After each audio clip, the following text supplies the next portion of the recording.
में शुरू हो गई है। महारानी के प्रेमियों, धन्यवाद होते हैं वो कि जिनको महारानी का ये चरित्र संपूर्ण सुनने को मिल रहा है। और हमने 9 दिन में यही कोशिश की है कि आपके लिए हमसे जितना भी हो सकता है, महारानी की कृपा से जितना भी बन सकता है, हम कथा को छोड़े नहीं। और इस तरह देवी भागवत की लगभग संपूर्ण कथा आपको सुनाने की कोशिश की गई है। यहाँ से आज का ये दिन हम सभी के लिए धन्य और पवित्र दिन है कि आज 9 दिन का महारानी का ये व्रत हम संपूर्ण करने जा रहे हैं, महारानी की इच्छा से, उन्हीं की दया से। तो सर्वप्रथम भगवान विष्णु जो सागर में शेष सैया पे सोए थे, उन्हीं की नाभि से एक कवल निकला और कवल के ऊपर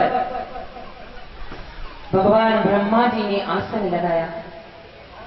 ब्रह्मा जी के जो मानस पुत्र थे मनु, उनकी पत्नी सतरूपा, ब्रह्मा जी के द्वारा उनको आदेश दिया गया कि आप सृष्टि का सर्जन करें।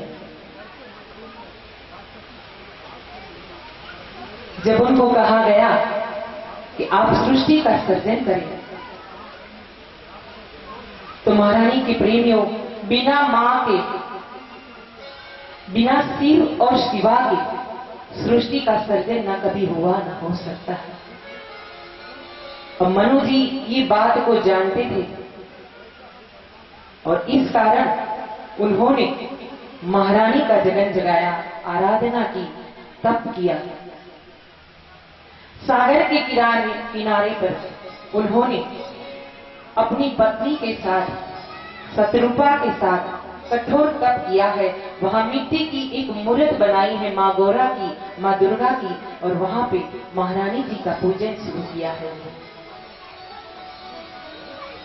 कहते हैं कि अगर नाम स्मरण करे कोई,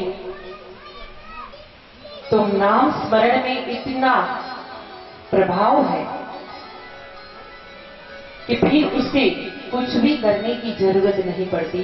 केवल और केवल सिर्फ नाम स्मरण, कोई भी अपने इष्ट देव का नाम स्मरण कर लीजिए। आप अगर विष्णु भगवान को मानते हैं तो उनका नाम स्मरण कर लीजिए। अगर आप माता रानी को मानते हैं तो उनका नाम स्मरण कर लीजिए। आप कृष्ण को मानते हैं तो उनका नाम स्मरण कर लीजिए। क्यों कि कहा गया है कि आकाशम पतितम तोयम यथा गच्छति सागरम सर्वदेवम नमस्कारम केशवम प्रति गच्छति। यानी अगर आपने किसी भी एक इष्ट देव को मान करके, समझ करके, ध्यान लगा करके अगर नाम स्मरण किया है, तो आखिर में जाकर के वो विष्णु को अर्पण होता है। और विष्णु को किया हुआ भजन, कीर्तन, नाम स्मरण जाकर के मां दुर्गा के चरणों में अर्पण हो जाता है। महारानी की भेंट, मां दुर्गा, मां अंबा, या कह लीजिए सरस्वती, महालक्ष्मी, विंध्यवासिनी, मैहर वाली, चिंतपूर्णी, केला मैया, जीर्ण माता, रानी सती, किसी भी नाम से पुकार लीजिए उसे, लेकिन स्वरूप अनेक होने के बावजूद मां एक है।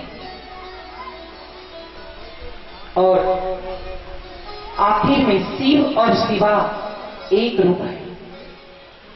तो कहा गया है कि नाम स्मरण का